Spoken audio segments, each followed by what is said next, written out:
Okay, I'm going to try to do this in one take, and you'll have to excuse my messy workbench. But I wanted to do a little video about my weed whacker here and give you a little bit of backstory and I'm just so excited with how this all turned out. So, kind of to give you a little backstory, I've owned a home for about 15 years, and I live out kind of in the woods, and the weeds are just next level crazy out here. And in the backyard, I have some sort of weird Jurassic Park inspired weeds that just take over if I'm not careful. And when I first bought the house, I originally got like a little 110 volt plug-in line trimmer. And while it was okay, the weeds around here really, it was outmatched. So I went on YouTube about 12 years ago, 8 years ago, something like that. And I started researching, what is the best weed whacker, line trimmer.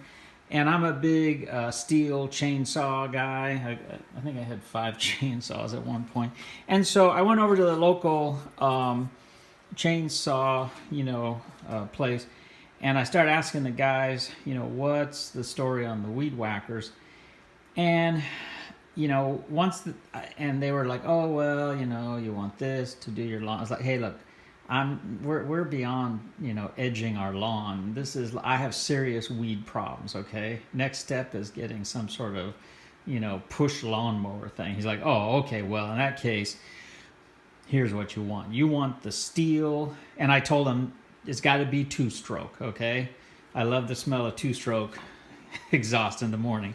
He's like, I'm with you. Here's what you want. You want the Stihl 240R. Now, anyone who knows anything about line trimmers knows or should know that the Stihl 240R is generally regarded as the top of the top Stihl 2-stroke weed whackers. And I had one for many years, and I absolutely loved that thing. And I had modified it a little bit, and then here, let me swing this around a little bit. I had modified it a little bit, and then I had put what's called a FixCut head, and that's what this is right here. This is a 30-2 Stihl FixCut head. And basically, when you get into dealing with serious business weeds, you gotta divorce yourself of that bump thing, because it's no longer happening. And then you go with this, and you thread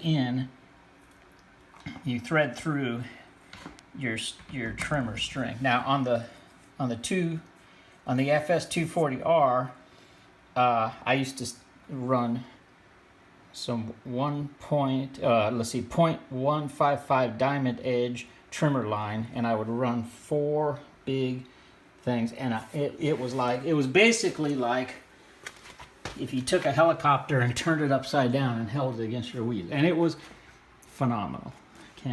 Just so many good memories from the from the 240R. And then, like a dummy, I thought I was going to sell my house last year, and I sold that thing to a guy who owned a ranch. And a lot of stuff happened. I didn't sell the house in time, and suddenly the weeds came back. I thought I was going to get out of here before the weeds came back, but the weeds came back with a vengeance. You know the water situation in California this year. So the weeds came back, and no weed whacker. Now my neighbor, his weed whacker wasn't running, and he graciously let me use it in exchange for rebuilding it. And he had 2 weed whackers. One of them was a small one, and one of them was a bigger one. I totally rebuilt his small one and used it around here a little bit. And I was thinking, oh, this is pretty. It was a Husqvarna, and I don't want to say anything bad about Husqvarna, but let's just say I'm a Stihl man through and through. So to get more on point here with this, I thought to myself, I need to get another Stihl weed whacker, but I don't want to go full commercial, 15-pound weed whacker like the 240R. So I started looking around to see what could I find that would weigh less but still get the job done. And I couldn't really find what I was looking for. And so then I started thinking to myself, I wonder if they made a really well-regarded weed whacker, back in the 90s or the 2000s. So I started doing some research, and after a little while searching around, reading the forums, going on YouTube, it started to become evident that this SF80, and then they have an SF85 variant, and I'll get into what that means. It seemed to be really well regarded by people, and I'd see videos of people saying, "Oh, I've had this for 30 years or 20 years. I got it from this guy who was selling it, and I fixed it up, and it's just hands down the best weed whacker you could ever use. It's just always fires right up. It's got a lot of power. It doesn't weigh a lot. This thing only weighs 10.8 pounds, I think. Now, the weight." Because this is an older, and you can see SF80, but this is actually more like an 80/85 hybrid. And the reason is because I had to build this from parts, okay? I bought the head for like 35 bucks, took it all apart, polished the piston, cleaned the chamber, checked all the rings and everything, put it all back together. I had to get a new carburetor, and I'll put the link in the video. I got it's like a Hipa or something like that. It actually arguably better than the original Stihl. Here's the original Stihl carburetor over here, which I was going to rebuild, but the new carburetor was actually just, almost the same money as the parts kit for this. And I didn't really this has a restricted high fuel circuit, which I'm not really a fan of. And the new one here, you can see, lets you adjust it much easier, and it came with all kinds of stuff. The kit was really nice. Well, anyway, so I got the power head unit, and then I had to buy this separate and this separate. And when I bought this, I upgraded to the 85 shaft. So now the deal is that this power head, I think, is common to the FS75, 80, and 85. And the primary difference that I could find was that the shaft in the 75 or maybe 80 is flex, and the shaft in the 85, which is what I have, is solid. It's just a solid steel rod that runs down there. And then, as I showed earlier, I put the FixCut thing on, and I just bought most of the gearboxes that drive the head are all common. So this thing is kind of it's an SF80, but it's got an 85 solid shaft in it, and then I put a different carburetor on it. Now, it's only got around 1.3 horsepower. The only thing I did custom is I ported the exhaust a little bit. I don't know if you see that little hole's a little bigger there. The front two holes, I basically joined them together. That gave it a little bit more oomph, And I tested out some different line, and then let me show you what I settled on. Now this stuff here is an absolute game changer. I actually bought it over at Home Depot. It's 50 bucks. It's made by Milwaukee, which we all love. It's 95 thousandths diameter, but what is nice about it is that it has kind of a twisty design here, but you can see it's very flexible.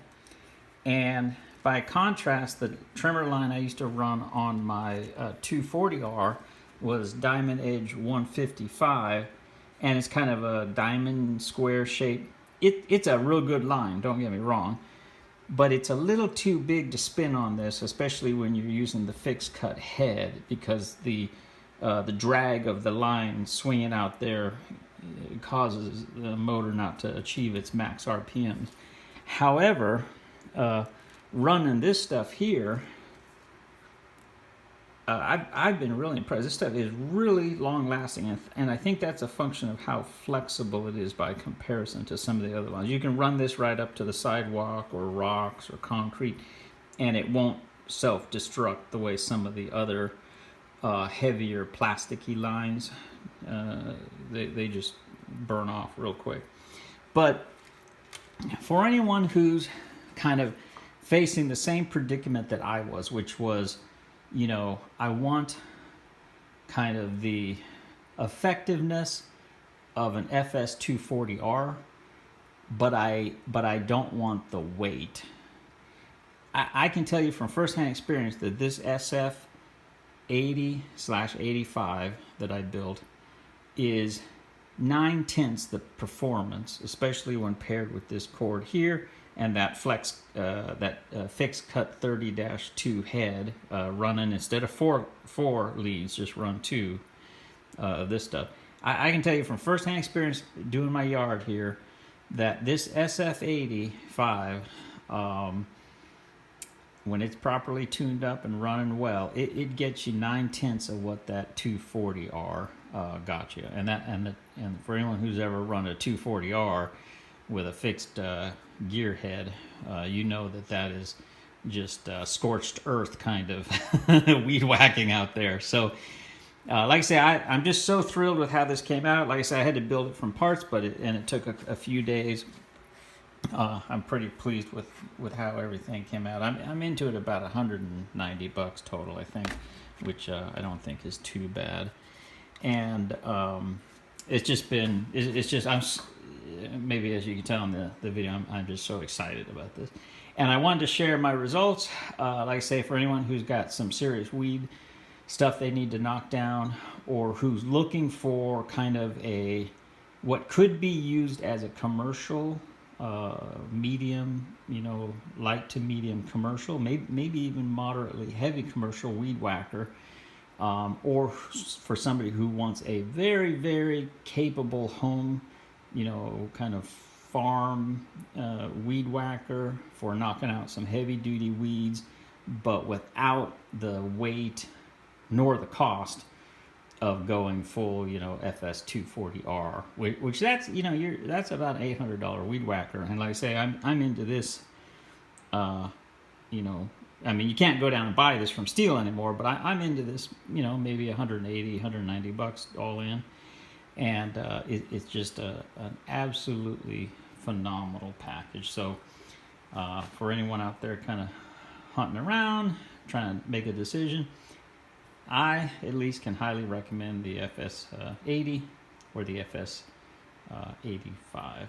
And you can see I just bought a little padded grip here off of eBay and kind of made a few little adjustments. But really pleased with how it all turned out. So hopefully the video helps out. I'll go on record saying could be better than the FS240R. I know that's a bold statement, but I think it's, unless your job is going down the median of a highway all day long, clearing the center divider of weeds, I would say that this FS85 will get everything done that you need. So, all right, hope you've enjoyed the video. If you have any questions on this weed whacker, feel free to use the comment section below. And as always, thanks for watching.